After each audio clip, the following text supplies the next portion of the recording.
নাগরিক তারা ভোটার তালিকা অন্তর্ভুক্ত হবেন।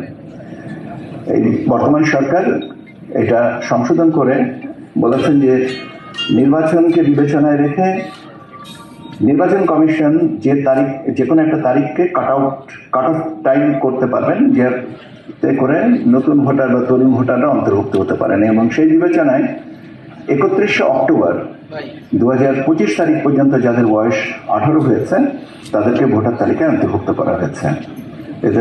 এদের সংখ্যাটাও কম না। তাহলে এই তরুণ প্রজন্মের মানুষদেরকে অন্তর্ভুক্ত করা এবং যারা কার্যত চলে গেছেন, বিদায় নিয়েছেন পৃথিবী থেকে, তাদেরকে কর্তন করা, এই বড় কাজটা করা হয়েছে।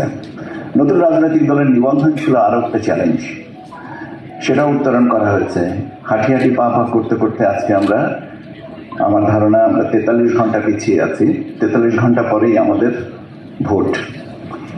ভোটে আমরা এবার দুটো ব্যালটে ভোট দিব। একটা হচ্ছে আগামী 5 বছরের জন্য সরকার নির্ধারণ, আর একটা হচ্ছে আগামী শতাব্দীর জন্য বাংলাদেশের রাজনৈতিক, অর্থনৈতিক, সামাজিক কাঠামোর রূপরেখা নির্ধারণ।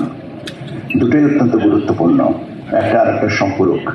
This is a spiral relationship. এই দুটো ভোটকে একসাথে পরিচালনা করা, ব্যবস্থাপনাটা করা প্রচণ্ড রকমের একটা চ্যালেঞ্জ।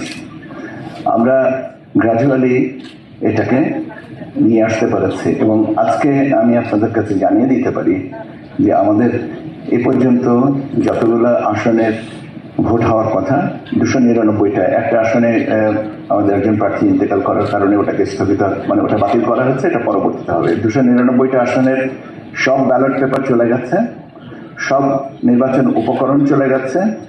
ব্যালট পেপার রিটার্নিং অফিসারের কার্যালয় থেকে পর্যায়ক্রমিকভাবে আপনার অ্যাসিস্ট্যান্ট রিটার্নিং অফিসার এবং প্রিজাইডিং অফিসারদের কাছ থেকে চলে যাচ্ছে। তার মানে ভোট গ্রহণের যে প্রস্তুতি সেটা সম্পন্ন হয়েছে এবং এই প্রস্তুতিটার এখন আমাদের মহেন্দ্রক্ষণের জন্য অপেক্ষা।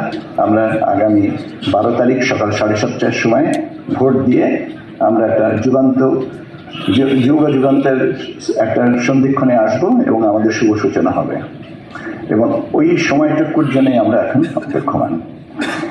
এই জায়গায় আসাটা খুব সহজ ছিল না, মসৃণ ছিল না। আমরা একটু একটু করে ধাপে ধাপে এগুলোকে উত্তরণ করে নিয়ে আসতে পেরেছি। লক্ষ্যটা কি? উৎসব মুখর পরিবেশে অবাধ, সুন্দর, সুষ্ঠু, অর্থবহ একটা নির্বাচন দেওয়া। এবং এখানে আমি আমার উপস্থিত সংবাদকর্মী ভাই বোনেদের প্রতি একটা সবিনয় অনুরোধ করব, সত্যকে আপনারা জানান, সত্যকে ধারণ করেন। আমি এর অর্থই না যে আপনারা সত্যকে ধারণ করেন না, অবশ্যই সত্যকে ধারণ করেন, কিন্তু এটাকে লালন করতে হবে। এটাই হচ্ছে আমার অনুরোধ।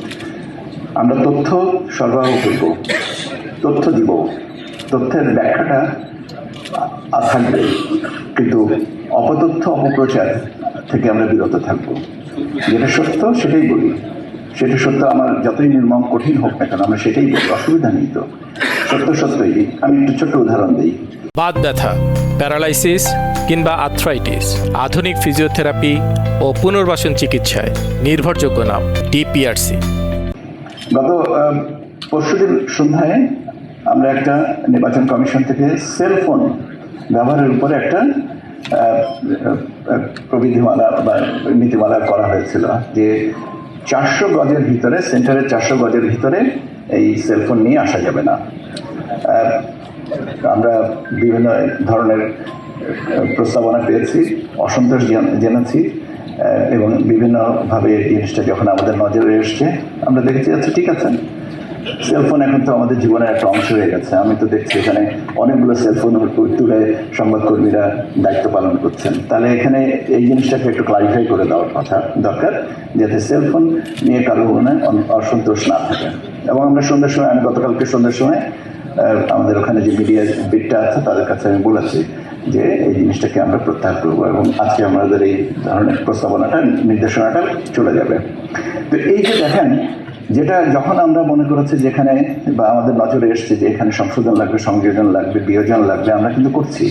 কেন একটা সুস্থ সুন্দর পরিবেশে আমরা উৎসব মুখর অবয়বে কাঠামোতে আমরা একটা নির্বাচন চাই, যেখানে আমরা পরবর্তী 5 বছরের জন্য একটা রাজনৈতিক সরকার এবং আরো বেশ অনেক বছরগুলোর জন্য রাজনৈতিক, অর্থনৈতিক এবং সামাজিক কাঠামোটা নির্ধারণ করবো গণভোটের মাধ্যমে। ধরেন একটা আসনে 120টা মানে কেন্দ্র, 120টা কেন্দ্র প্লাস রিটার্নিং অফিসারের কাছে একটা, তার মানে 121টা কেন্দ্র। 121টা কেন্দ্রের রেজাল্ট একসাথে কম্পাইল করা হয়, যেটাকে কনসলিডেট করা হয়। এবং আপনারা দেখেছেন, আপনারা বোধ জানেন যে ইতোমধ্যে 12 তারিখের নির্বাচন হলে 13 তারিখ সকাল 10টা থেকে এই কম্পাইলেশনের জন্য বা কনসলিডেশনের জন্য রিটার্নিং অফিসাররা ইতোমধ্যেই সময়সূচি ঘোষণা করেছেন। তার মানে কোনো অবস্থাতে এটা দীর্ঘায়িত হবে না। কাজে এই জিনিসটাকে আমি আবারও বলছি, তার কারণ হচ্ছে যে আমার মনে হচ্ছে যে আমাকে প্রায় এই কথাটা জিজ্ঞেস করা হয়, কত সময় লাগবে। কত সময় বলতে যেটুকু কার্যত যতটুকু সময় দরকার, কেন ব্যালট যতগুলো হয়েছে ততগুলো গুনতে হবে, সেই গোনার জন্য যতটুকু সময়। যে কেন্দ্রে 3000 ভোট পড়বে তার গুনতে যে সময় লাগবে, যে কেন্দ্রে 5000 ভোট হবে সেখানে বেশি সময় লাগবে। এই আপেক্ষিকতাটাকে আমাদের মানতে হবে, এটা বাস্তব। এবং এই জিনিসটাকে আমরা যেন সঠিকভাবে প্রজেক্ট করি, সেটাই হচ্ছে আমার স্বনির্বদ্ধ অনুরোধ। মিডিয়া সেন্টার আছে, মিডিয়া সেন্টারের ফ্যাসিলিটিস যদিও মানে limited to the foreign journalist, আপনাদের অধিক্ষেত্র, আপনাদের চারণ ক্ষেত্র, আপনাদের সারা দেশব্যাপী আপনাদের নেটওয়ার্ক, আমার মিডিয়া সহকর্মীদেরকে বলছি, এখানে উপস্থিত মিডিয়া সহকর্মীদের বলছি, আপনারা আমাদের সাথে থাকেন, আমরা আপনাদের সাথে আছি। আপনারা আমাদের সহযোগিতা করেন, আমরা আপনাকে সহযোগিতার সবসময় দ্বার খোলা রেখেছি। আপনারা আমাদের তথ্য নিন, তথ্যকে সবার জন্য প্রকাশ করেন। আমরা ভালো একটা কিছুর দিকে অবশ্যই এগিয়ে যাচ্ছি এবং ইনশাল্লাহ আমরা জয়ী হবই।